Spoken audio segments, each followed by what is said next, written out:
সাইয়েদানা ইসমাঈল, ওনাকে রেখে হাজার দৌড়াদৌড়ি শুরু করলেন সাফা থেকে মারওয়া, মারওয়া থেকে সাফা।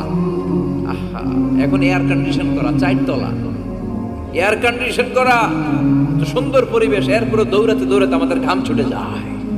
না জানি সাইয়েদাতুনা হাজার কি কষ্ট করে সেখানে দৌড়াদৌড়ি করেছিলেন, না জানি ওনার কি কষ্ট পোহাতে হয়েছিল।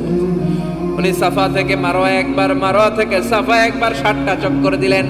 এই 60টা চক্কর, এই দৌড়াদৌড়িটা আল্লাহর কাছে এত ভালো লেগেছে, কিয়ামত পর্যন্ত সব হাজীদের জন্য এই জায়গায় দৌড়াদৌড়ি করাটা আল্লাহ ওয়াজিব করে দিয়েছে।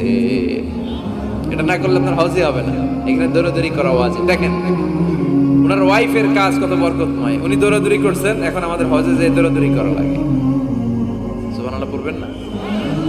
সাইয়েদনা ইসমাঈল আলাইহিস সালামকে মরুভূমির মধ্যে রেখে উনি দৌড়াদৌড়ি করলেন, পানি নাই, পানির অভাব, দৌড়ে আসলেন, এসে দেখে সাইয়েদনা ইসমাঈল আলাইহিস সালামের পায়ের ধাক্কায় জমজমের পানি বেরোতে শুরু করছে।